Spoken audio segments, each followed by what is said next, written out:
Hello friends. This video is going to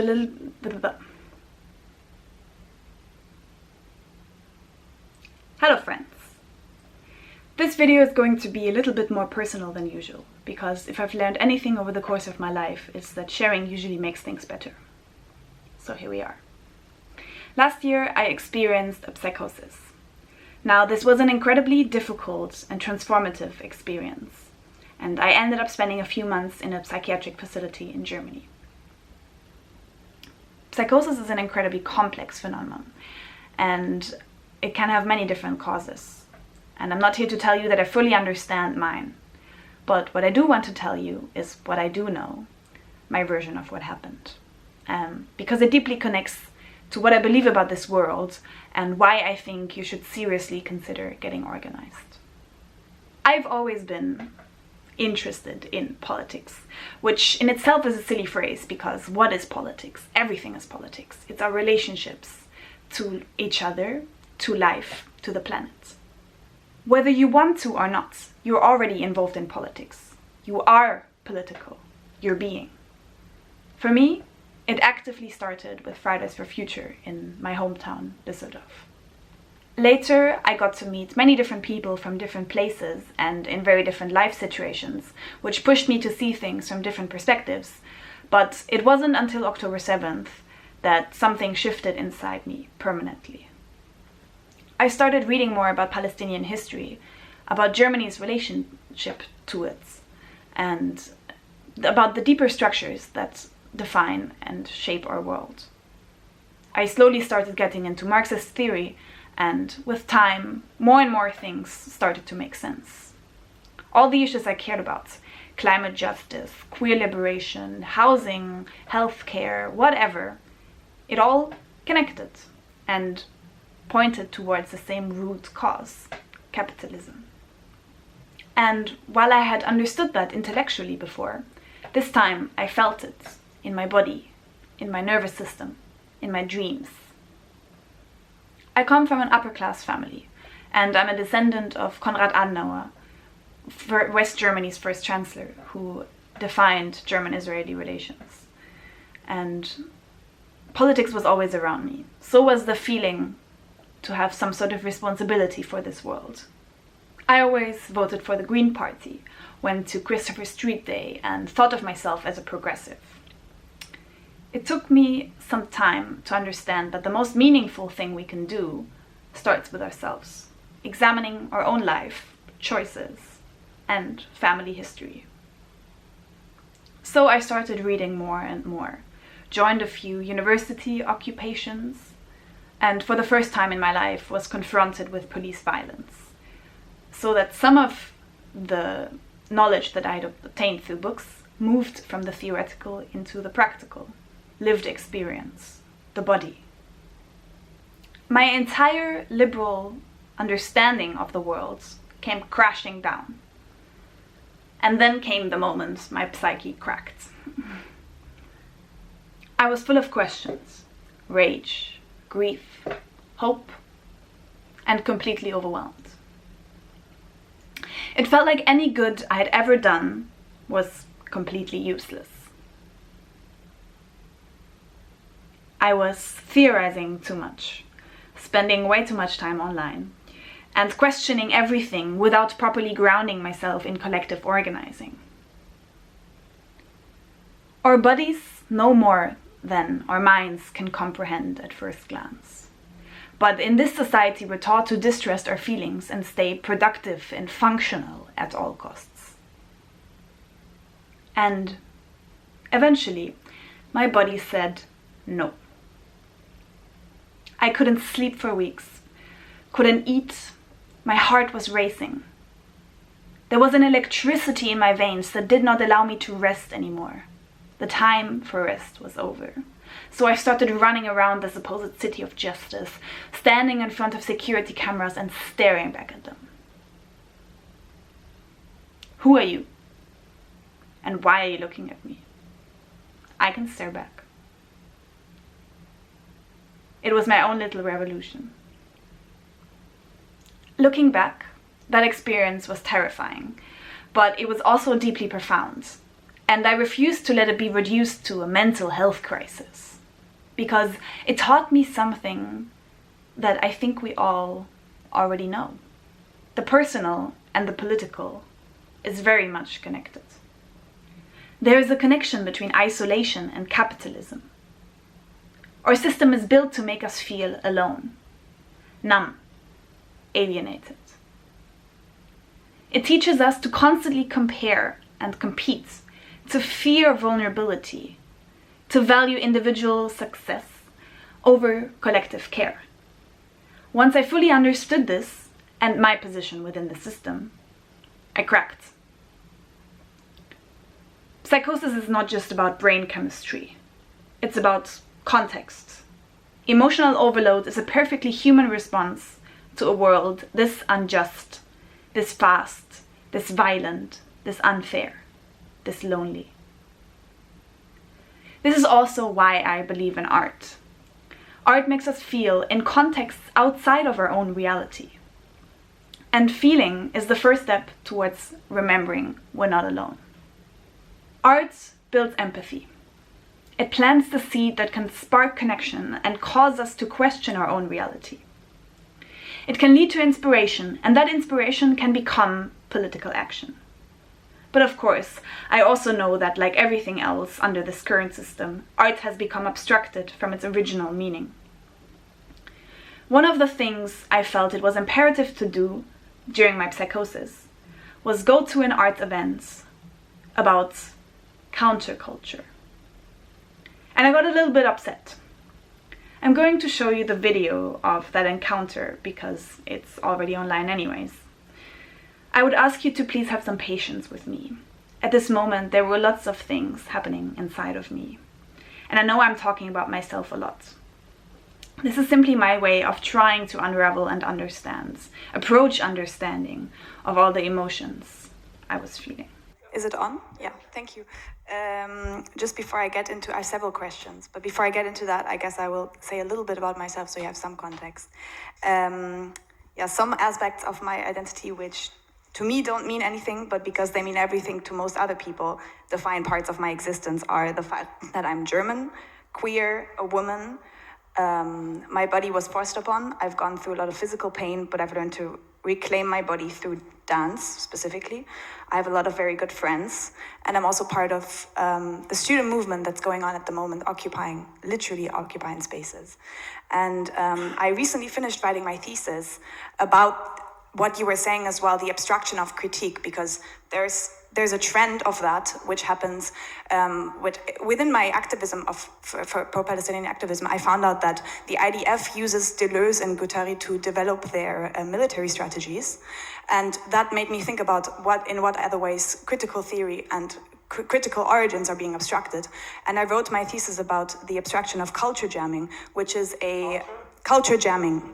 It's a form of protest that is rooted in artistic movements, which essentially reclaims public space through subverting the norm of information flow that is already existing. So, for example, when you see a poster of, for example, a Coca-Cola ad, and someone writes over it, or they respond to the information that is already out there existing, but change its meaning, and it not just only changes its meaning, but it also makes people aware of how we use public spaces, because it plays with what they expect to see in our world, what we have become so used to, all of these brands everywhere, and because it's so weird and different for us all of a sudden to be presented with such a different message, we think about how we use public space when we see these kinds of, and that's why I also, I want to get to my questions first, but and that's why I also think stickering is a very important activity as well, the reclaiming of public spaces. So I have several questions, one of which is, I don't agree with Zizek's critique. I don't think that the postmodern subject is a thing in itself even. Why? Like, that just means that we have not truly become postmodern yet. It just means that it's still about ourselves. We still cling to identity. We still refer back to identity. Like, even just the wording postmodern subject doesn't make any sense to me. And I think that it just means that people have not truly internalized what postmodernism means. It stays within the brain, but hasn't moved into the body. And we still, to the extent that our bodies still have organs, we have not yet gotten rid of them. And I recently, for the first time, I'm a student of liberal arts, so I've taken courses of arts history, all kinds of different fields, and for the first time in my life, I took a philosophy course, the beginning of last year, actually, and it was Deleuze on film, because I'm also an art student, I'm also at KBK studying film, and the intellectualization of everything made me so angry, and like, I'm just ranting now. This is moving away from my questions, but I say something, but we didn't speak about postmodernism. Yeah, I know. You were talking about Zizek's critique. Well, at least from my understanding, the postmodern subject is referring to ego, right? It's ego bound to identity to some extent. I've, like I said, I'm starting to get into philosophy, so I don't fully understand all of. Yes. Okay. My question. First of all,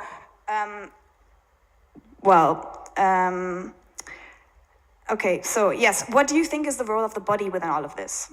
Because I think also that we have so much to learn from indigenous knowledge, that wisdom not just only lies within books, but it lies within the natural, it lies within movement, it lies within communication, it lies within community, which I have felt for the first time in my life during the student movement.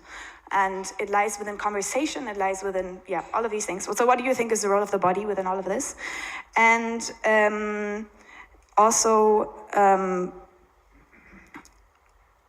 yeah, well, that's the biggest one, yes. Yeah. Can I answer with a question? I just broke my shoulder, okay? And I asked my psychoanalyst if now with a broken shoulder that somehow makes part of my body without my control, am I more alienated to the body, to my body, or am I more inside my body? Can you answer me? I don't know. If I'm more inside my body or am I more alienated to my body? I think I am more alienated to my body, but my psychoanalyst and psychoanalysis think that in moments of injury and pain, I am more in my body. Yes. Yeah. I think I would agree with your psychoanalyst, because if we listen to little reactions that we have in the body, if we listen to our own body, and if we trust our own body, then we can take on new perspectives. And yeah.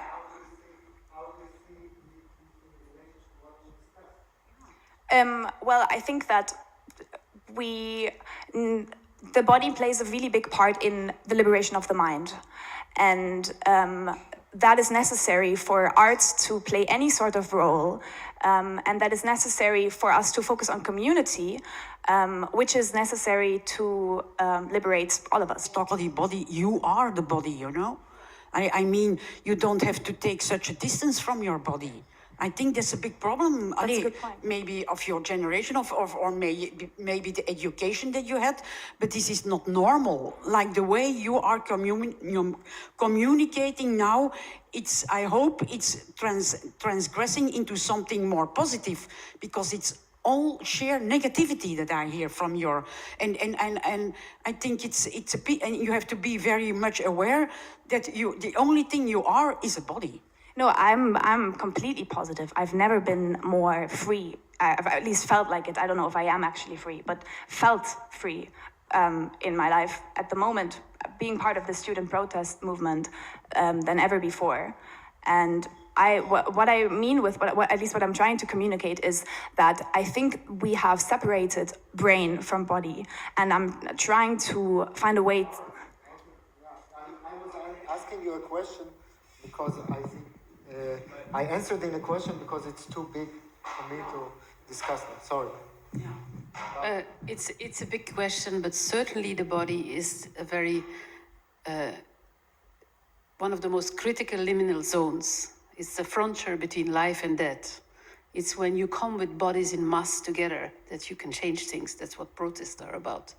It's when you kill bodies in a war that you change powers in terms of politics. The body is a critical liminal zone of everything. We know that. And it has identity. And people want to feel different and change that body even. And because it has to do with the subjective understanding between me and you. Also, how you feel your body. The body is a very important... Yeah, it's an important zone, I would call it, for all of what we are saying, obviously. But we're not going to change the structures with the body. You sometimes, and that I think is what Zizek is wanting to say, is that this generation feels very subjective about this body. And this subjectivity is not going to change unless you want to give up your body. And really, like in a war, you will be killed for it. Masses of bodies have power. But I think it's this subjectivity does not change things. But I understand the critical sense, what you're bringing up about this importance of the body as it's the ultimate zone. And I wanted to earlier to read a text, but I didn't. But I'm going to read it now, and then you can go on. And it's actually a text that I wrote when I was 28 years old, and I had a subscription on the New Scientist, and I had the ability for the first time in my life to write a text on the computer. It was in 1980. And so what I did was, it was some kind of a statement that I made, and it was brought together from all scraps of these New Scientists, things, words or little sentences that I connected to each other, and where I made some kind of a poem, a poem or something, And actually it's in my first book that's hanging here on the wall, Public Enemy #1. So, I will say, the people who are antibodies, the most of you are. What do you mean, we? I have to pay contact to get experience with people. I need experience to think about integrating and the ways to avoid it. This program is an extremely clear and easily understandable account of the latest developments in contact research, which can be read with equal profit by those who have little or no serious knowledge and by those who specialize in the study of behavior and its research. It is both enjoyable and informative. Why do you read so quickly? Only complete inner silence is worth thinking about. But whose subconscious time arrives on time? Let's say you are a part of the over-specialized cloud of creative power that's floating between me and the sun. The importance of being intelligent is what happens when you stay between normal people. The origin and early development of an overdose of VIPs, very intelligent people, thinkers fail now. Can they do better tomorrow? No solution to the creativity crisis, no solution to the intelligence crisis. Charting the depths of mal-education. Thorny questions about remote sensing. What do you mean, we? Thinkers always fail. Can someone do better? Why do you read what you think? And whose time arrives on time? This is informal information on the level of linguistic, real and optimistic relations between all sorts of values, perceptions and infrasonic forecasts. All sorts of possible syntheses and combinations are here to come. Are you basic? This is a try to brain switch. Let's use non-comprehensible resources efficiently. Let's invent something that is not predictable. Antibodies make anti-people like me. 2nd of July in 1980.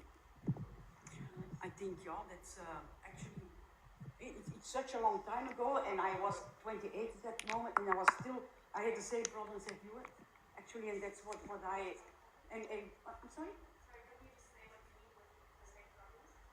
That you are, you are thinking, and you are that you are thinking, and that you have a body, but of course when you are younger, then this body is not so.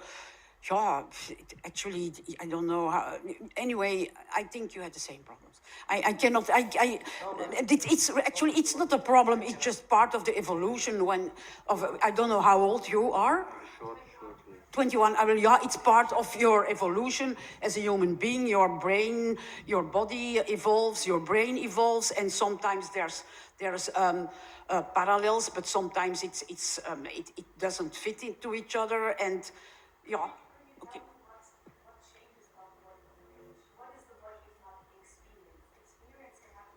I can tell you, but first of all... Yeah.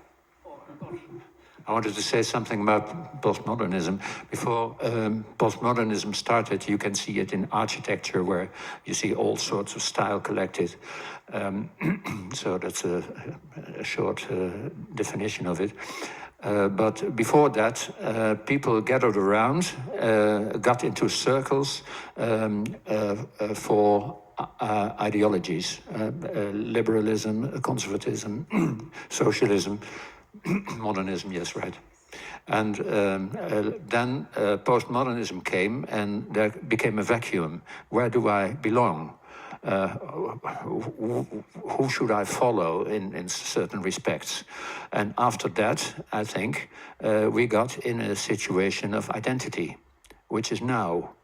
And then you start at a new anthropology.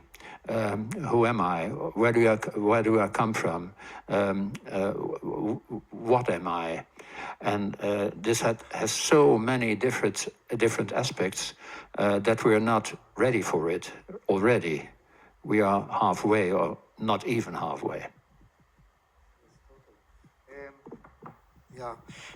I want to continue what you said. So probably you study it now, but there is also Barbara mentioned Foucault, and Foucault, a critic of modernity, focuses on how modernity was creating identities, like heterosexual, like homosexual, which is a word that started to be used. Voila, like healthy, the idea of healthy body versus I don't know, decadent body, and these kind of categories of identities were creating bodies, because people were inhabiting these categories of identity, and were through them were experiencing their own bodies. Just a second. What I think you're saying is that if you are change the order from that, you are not following a category of identity with regard to which you experience your body, but you start with your own body needs and your own body desires, and by that, through that, you create your own identity, then you change the order. And then, this is how I understand the postmodernist, which is never called postmodernist by the philosophers that are described as postmodernist, that the postmodernist philosophy, this is the way it describes the body, or the removal of the body through categories of identity. Maybe we divert, I think, but Understood me, but sorry, I want to take the conversation. But I like your energy. I'm not sure I identify with your content, but I think you have an antagonistic energy that I truly identify with, and I think is necessary for art, and is somehow characteristic of something that Korgout and Annemie were exploiting, but also producing in the early stage. And I think in a deep way there is no art without it. Art cannot somehow comply with reality as such. It has to be somehow in a position of resistance, of antagonism. Yes. Also, misunderstanding is a very good thing to start with. I think what's important to ask first is, what is counterculture? Counterculture isn't just about how you dress, what you listen to, how many radical books you've read. It's not just aesthetic. It's not just attitude. At its core, counterculture is a response, a reaction to a dominant culture that feels alienating, unjust, or oppressive. It emerges when people no longer see themselves reflected in the values of the mainstream. When the promises of the system, success, freedom, happiness, feel hollow or out of reach. Countercultures are where people start saying, this isn't working for me. This isn't right. I want something else. That something else can take many forms. In some eras, it's been punk or queer liberation or hip-hop or squatting movements. It's protest. It's poetry. It's community gardens. It's mutual aid. It's signs. It's occupations. It's people dreaming and building alternatives, sometimes messy, sometimes incomplete, but always challenging what is considered normal. But here's the catch. Not all counterculture is radical. A lot of what looks like resistance gets co-opted. The people in the video are right. The system is very good at absorbing what once opposed it. But most of the time, that happens when said counterculture stays in the theoretical without moving into the literal and the practical, using bodies. So, real counterculture, the kind that actually threatens power, goes deeper. It doesn't just say, I don't like this. It asks, who benefits from the way things are? Who is hurt by it? And how do we change it, materially, collectively, together? Real counterculture connects culture with struggle. It's not just identity, it's solidarity. It's not just rejecting the surface, it's challenging the structure. That's where it becomes dangerous. And that's where it becomes powerful. A real counterculture puts the body back into politics. It doesn't just theorize about resistance. It embodies it through protest, through care, through mutual aid, through reconnecting to ourselves, to our communities, to our power. If any of this resonates with you, if you felt overwhelmed, exhausted, disconnected, angry, or just deeply unsure, please know you're not alone. These aren't just personal struggles. They're symptoms of a system that isolates us, numbs us, and makes us feel like we're the problem. But we're not. The world is sick, yes, but it is not beyond healing. And that healing starts when we stop trying to carry everything alone. That is why I recently joined the organization Sozialismus von unten. It's a revolutionary organization in the international socialist tradition. Personally, I think that all the current crises of capitalism show us, more clearly than ever, that what is needed is bigger than reformism.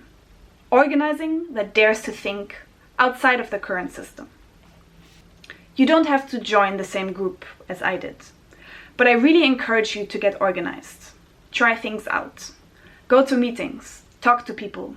Don't wait for someone else to fix things. Don't keep everything in your head. The worst thing we can do is to stop moving.